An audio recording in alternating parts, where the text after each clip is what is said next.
Mr. Chair, Hearing none, the motion is I was carried. recognized earlier before any action may be taken by the court, by the chair. Why is it that I am not allowed to speak? Congressman Marcoleta, there is a pending motion. We just acted Yes, on the but pending before motion that first. motion can be taken up, because this is about the liberty of an individual. May I be heard? Yes, you will be heard, Congressman Marcoleta, but we just acted on the motion.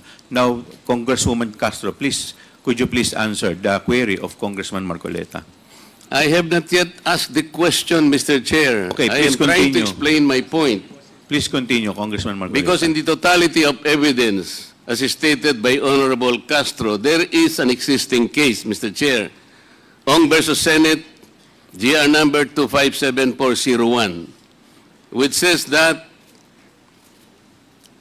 the court ruled that the determination of whether a testimony was false or evasive requires an assessment of the totality of evidence presented to determine whether a witness speaks truthfully or merely trying to evade answering the question directly. So I am asking, Mr. Chair, how was the totality of evidence assessed, if ever it was assessed? Ano po yung pinagbatayan? I think we deserve to know how the assessment was made. This concerns the liberty of an individual. Under the Constitution, no one should be deprived of life, liberty, or property without due process of law. I think Attorney Lopez deserves to be heard. Ano po yung assessment na ginawa ng chair o ng committee? Kasi po, ang nabasa ko lang o nakita ko, Mr. Chair, Attorney Lopez wrote the COA explaining the position of the OBP that the audit observation memo is not conclusive, which means, Mr. Chair, Attorney Lopez is merely explaining the nature of an audit observation memo.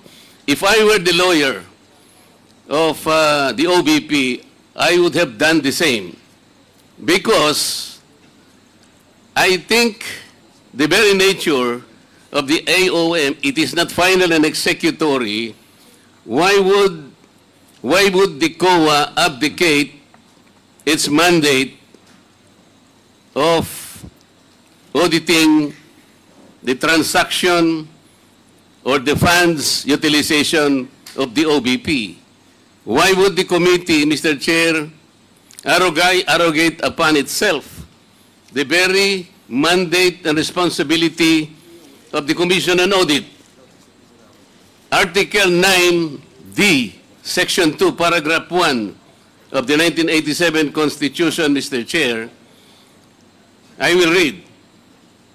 The Commission on Audit shall have the power, authority, and the duty to examine, audit, and settle all accounts pertaining to the revenue and receipts of and expenditures or uses of funds and property.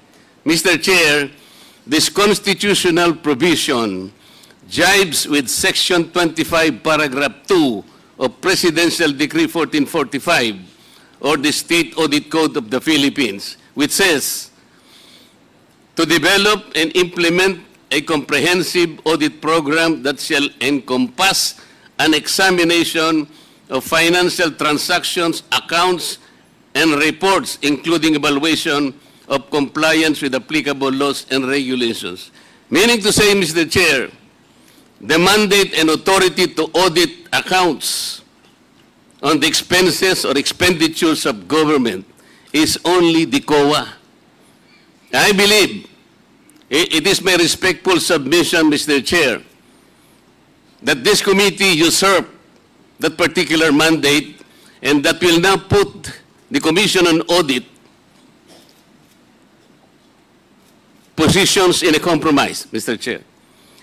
How will you now assess the authority, the integrity, and the mandate? It is an independent constitutional body which mandate rests upon them. And I think the audit observation memo, Mr. Chair, is still under process by the committee, by the Commission on Audit. Why would we take that responsibility from the Commission on Audit? Why don't we allow the process to proceed and complete that investigation? I am raising a constitutional issue before this committee, Mr. Chair. We cannot arrogate upon ourselves the principal mandate reposed to the COA. It is the Constitution itself which gave them that responsibility, that authority and mandate. Where in Article 7 of the Philippine Constitution, which is the grant of legislative power, can this committee arrogate upon itself that particular mandate? I would like that question to be answered, Mr. Chair. Thank you, Congressman Marcoleta. The chair would like to recognize the Honorable Congressman Paduan. Thank you, Mr. Chairman. Mr. Chairman, just to clear it out with regards to the jurisprudence that's cited by the Honorable Marcoleta with regards to Ong versus Senate, that is true. No, that the resolution of the Supreme Court favors Lincoln Ong, but that is a question of due process because Lincoln Ong was that time was cited in contempt. Now, question the case of Mr. Chair, I directed Andale the po, question to you. I am not yet finished my manifestation or answer to the query of the Honorable Marcoleta. Mr. Chairman. Mr. Please Chair, wait was to be the recognized. Honorable... Congressman Marcoleta will Mr. Chairman. be recognized. Mr. Chairman, I have all the Mr. right. Chair, Paduano, you the have question was addressed to... In respect to the chair, I'd like the chair to answer. This is a constitutional issue. Congressman Marcoleta, let me first recognize Congressman Paduano. Before you answer, before you recognize him, Congressman Marcoleta, you are out of order. I deserve, Mr. Chair, an answer. 1 minute suspension is declared by the chair.